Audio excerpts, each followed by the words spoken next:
Hello everyone, myself Dr.P.Aruna Devi, Assistant Professor, Department of Computer Technology, Dr. lSNS Rajalakshmi College of Arts and Science. Today we are going to see about next layer in the OSI reference model. It is one of the important layer because it plays a different role in different area. So the layer is called as a transport layer. We transport information in the formatted way. Let me see about the transport layer and its connections. So the transport layer is crucial for maintaining reliable data communication across the networks. Data should be in the accurate manner because then only easily we can communicate with a different protocol for transmitting the information. Here we have to maintain lot of rules and procedures for transmitting the information. So here the transport layer provides several key functions include segmentation, error detection and flow control.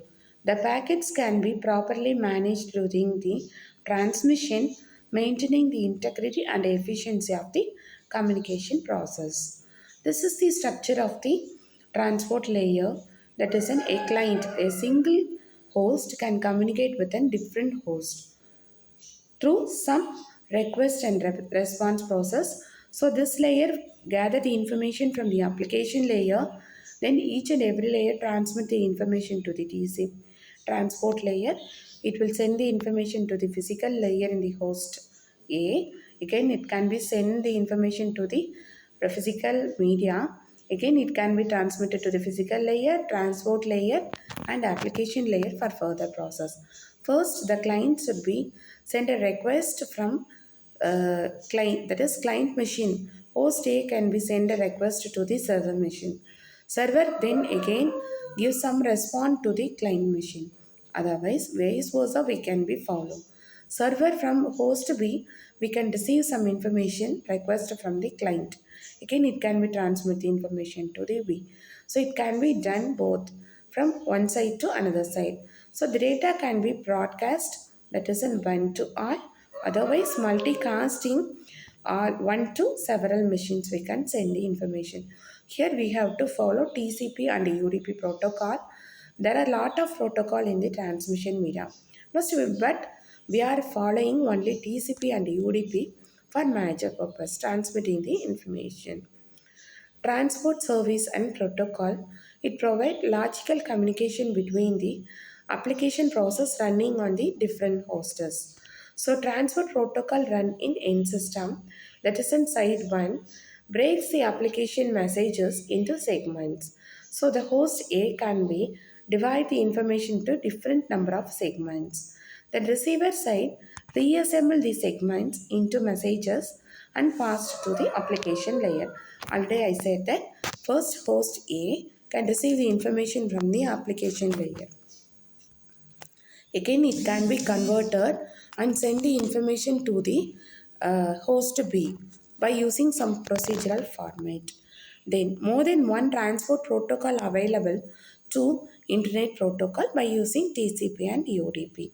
Transmission Control Protocol, User Datagram Protocol. One is connection oriented, another one is connectionless protocols. This is the structure of the transport layer. Network, it can communicate with a network layer. Again, it can be send the information to the transport layer. Here, segmentation can be as that reassembling can be done. This is the structure of protocols. What are the protocols which they have to face?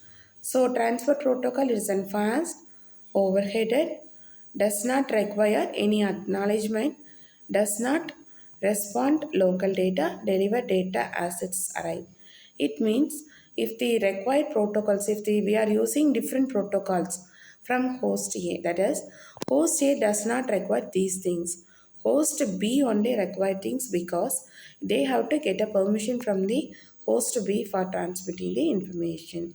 So reliable acknowledgement data, resend lost data, deliver data in order to send.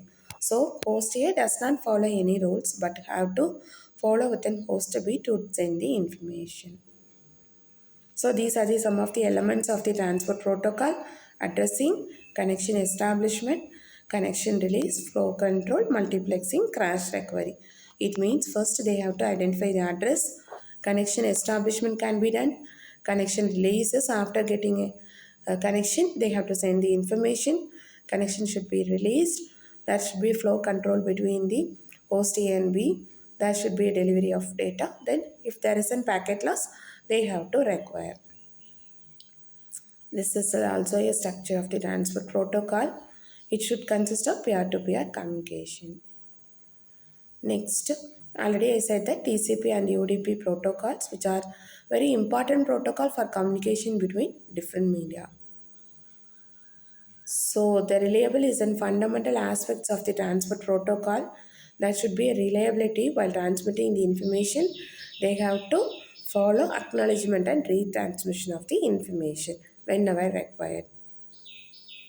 There are different challenges they have to face in the transport layer also, packet loss, latency and congestions they have to face.